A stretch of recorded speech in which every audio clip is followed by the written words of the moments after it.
Good afternoon, Tiffin friends. It is an extreme pleasure to have on campus today Tom Fitzpatrick of the Federal Reserve Bank in Cleveland, an economist here on campus. And Tom, first of all, what an asset to our students here today to learn from an expert on the field of housing and housing finance here today. Welcome to the university.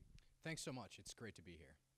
And Tom, we wanted to start off with, we had a good group of students here today, and certainly you talked about the forecast in Ohio and what's going to happen. And one of my first questions is, if you're a student here in the crowd today and you're an entrepreneur and you're thinking about flipping houses, and certainly that is a possibility for many people to make some quick cash and to flip houses. You painted somewhat of a negative picture, but you added some positive spins at the end. Talk about that, and if we do have students that want to do that down the road. Well, it's the kind of thing that it varies market by market. There are absolutely markets where flipping houses can work effectively, but you want to make sure you know what you're buying. So looking at and looking in counties where they have land banks, looking at what's in their inventory, they'll let you walk through, make sure it's something you can do, and there's certainly money to be made out there. You just have to be smart about it. You have to be smart about it, no question. And Tom, much of the research that the Cleveland Fed, and you shared this with our audience today, much of the research the Cleveland Fed has done on Ohio's housing market focuses on how they differ from the statistics maybe we hear in the news. Talk about how they differ. Well, most of Ohio's housing markets have experienced these long-term trends of population loss and continued construction. And that really results in a substantial amount of vacant and abandoned housing in the urban core and inner ring suburbs. And you don't see that in a lot of the markets you hear about on the news. So in the Californias and, really along the east and western coasts, you have much stronger housing markets. So you're wrestling with a different beast. So what are the areas, you talked about reform and the possibility of reform in our state, what are the areas of potential reform for Ohio that we might want to consider, and what you talked to our students today about? Well, there are 5 areas. The first is rethinking how we require minimum bids at foreclosure auctions. I think, rethinking whether or not those should be there at all might help speed things through the process.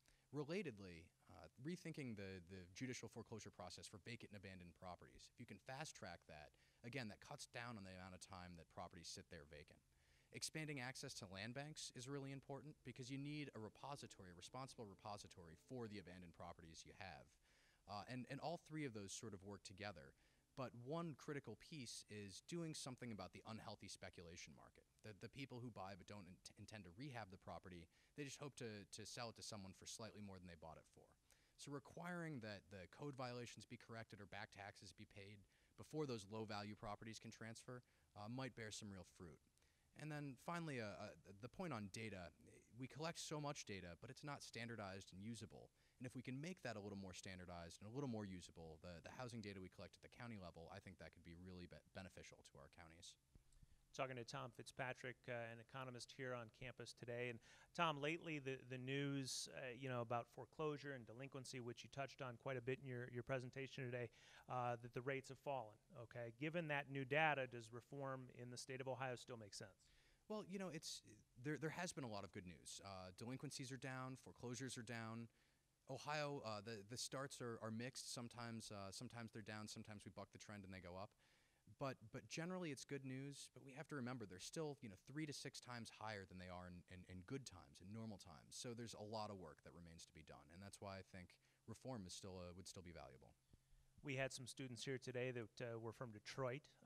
Not everybody is from Ohio. Certainly we attract a bigger audience, not only our students, but folks that may be watching this video today.